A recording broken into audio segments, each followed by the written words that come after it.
Bismillahirrahmanirrahim. Assalamualaikum warahmatullahi wabarakatuh. Perkenalkan, saya ingin menjelaskan tentang pemimpinan di sebuah negara.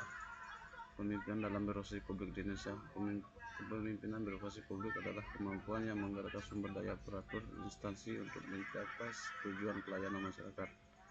Di Indonesia, hal ini memiliki dinamika unik. 1. Tantangan. 2. Budaya feudalistik. 3. Politisasi birokrasi. 3. Restitusi digital. Budaya feudalistik, warisan mentalitas di mana pejabat ingin melayani bukan melayani, menghambat transparansi. Politisasi birokrasi, adanya intervensi politik dari kepala daerah atau polisi pusat dalam penempatan jabatan, sistem merit yang belum optimal. Resistensi digital, kecepatan perkembangan teknologi sering tidak dibarengi dengan kesiapan SDM di birokrasi. Realitasnya, saat ini di Indonesia sedang dalam masa transisi dari birokrasi prosedurnya hanya aturan menuju birokrasi performa. Muncul banyak aplikasi layanan publik digital adalah bukti kemajuan, namun realitasnya masih terjadi ego sektoral di mana antarisasi sulit berbagi data. 2. Gaya kepemimpinan dan pengaruh terhadap organisasi publik. Gaya kepemimpinan otoriter, pemimpin memegang kendali penuh, keputusan diambil sendiri tanpa masukan bawahan. Efektif dalam situasi krisis atau darurat, namun dalam jangka panjang menurunkan kreativitas pegawai dan menciptakan rasa takut. Demokratis, pemimpin mengutamakan diskusi dan suara mayoritas sebelum mengambil keputusan. Menciptakan kepuasan kerja yang baik dan komitmen organisasi yang kuat, namun pengambilan keputusan seringkali lamban karena proses diskusi. Partisipatif, pemimpin melibatkan bawahan secara aktif dari tahap perencanaan hingga eksekusi. Inovasi tinggi, bawahan merasa sangat dihargai pemilik ide sehingga kinerja menjadi sangat optimal. Gaya ini paling cocok untuk reformasi birokrasi yang membutuhkan kreativitas. Kepemimpinan wanita, kelebihan dan perspektif. Menurut saya melihat pemimpinan berdasarkan kompetensi bukan gender, namun dari sudut pandang psikologi, organisasi, dan sosiologi. Pemimpin wanita memiliki keunggulan kompetitif tertentu. Kelebihan pemimpin seorang wanita: kecerdasan emosional tinggi. Wanita cenderung lebih unggul dalam empati, yang sangat penting untuk manajemen konflik dan memotivasi tim di sektor publik yang heterogen.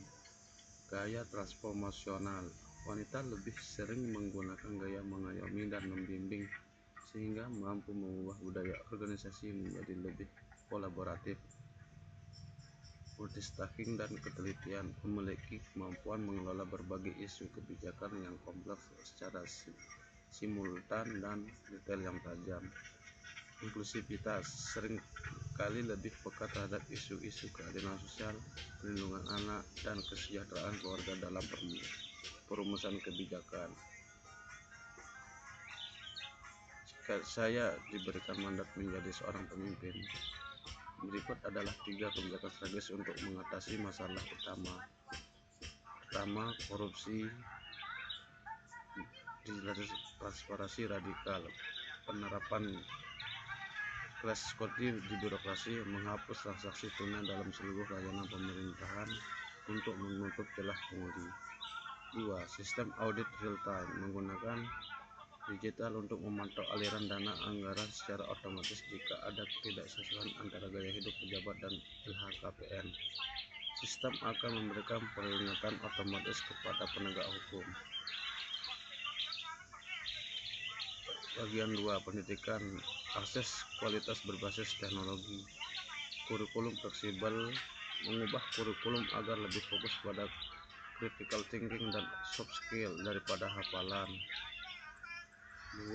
Gaji guru dan distribusi merata, meningkatkan kesejahteraan guru secara signifikan namun berbasis kinerja, serta mewajibkan rotasi guru terbaik ke pelosok dengan insentif rumah dinas dan tunjangan khusus agar kualitas pendidikan merata.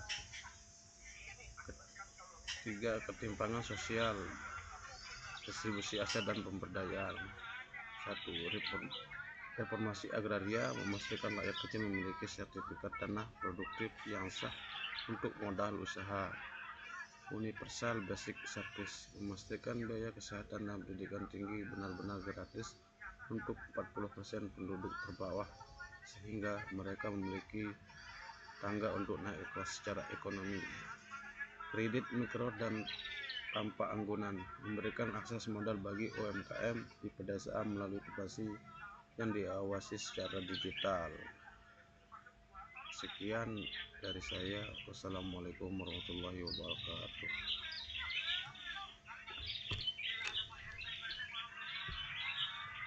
5 menit.